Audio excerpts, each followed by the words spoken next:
పరిశుద్ధాత్మ త్రిత్వములో దేవుడు. ఆయన ఆత్మ సంబంధమైన వ్యక్తి. నూతన జన్మ అనుభవంలో ఉన్న క్రైస్తవులలో ఉంటారు. క్రైస్తవుడు అంటే పరిశుద్ధాత్మను కలిగిన వాడు కనుక ఇద్దరు.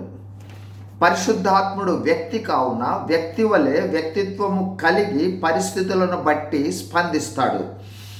ఇప్పటి వరకు 12 అనుభవాలు వాక్యాధారంగా జ్ఞాపకం చేసుకున్నాం.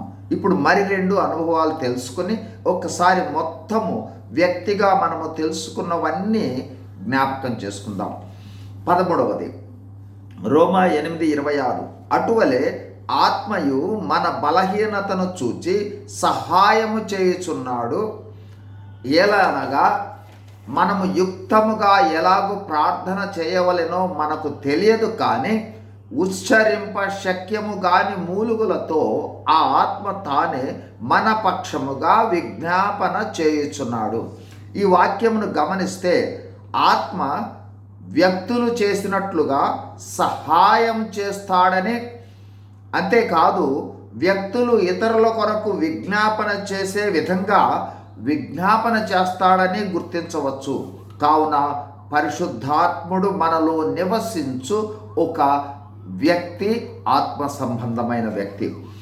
14 యోహాను సువార్త 14:26 ఆదరణకర్త అనగా తండ్రి నా నామమున పంపబో పరిశుద్ధాత్మ సమస్తమును మీకు బోధించి నేను మీతో చెప్పిన సంగతులన్నింటినీ మీకు జ్ఞాపకము చేయును.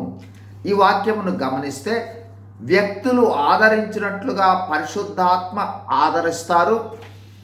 వ్యక్తులు జ్ఞాపకం చేసుకున్నట్లు పరిశుద్ధాత్మ జ్ఞాపకం చేస్తారు.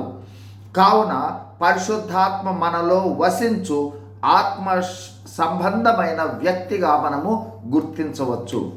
ఇప్పటి వరకు పరిశుద్ధాత్మ త్రిత్వములో వ్యక్తి అని, వ్యక్తిగా ఉన్న గుణలక్షణాలు వాక్యాధారాలతో చూచాము. క్లుప్తంగా అవన్నీ: పరిశుద్ధాత్మ ఎదిరించబడుతుంది, ఆర్పబడుతుంది, దుఃఖపడుతుంది, అవమానపడుతుంది, దూషింపబడుతుంది, విసుగుకుంటుంది, మోసపుచ్చబడుతుంది, విరోధిగా మారుతుంది, మనస్సు ఉంది, మాట్లాడుతుంది, బోధిస్తుంది, చిత్తము ఉంది, సహాయం చేస్తుంది, విజ్ఞాపన చేస్తుంది, ఆదరిస్తుంది, జ్ఞాపకం చేస్తుందంటే పరిశుద్ధాత్మ వ్యక్తి. క్రైస్తవులలో ఆత్మ సంబంధమైన వ్యక్తి, త్రిత్వములో ఒక దేవుడు. ఆయన రక్షింపబడిన క్రైస్తవులలో ఉంటాడు. ఆ విధమైన గ్రహింపు క్రైస్తవుని స్వరూప స్వభావాలు, క్రియలు యావత్తును మార్చేస్తుంది. God bless you. Thank you.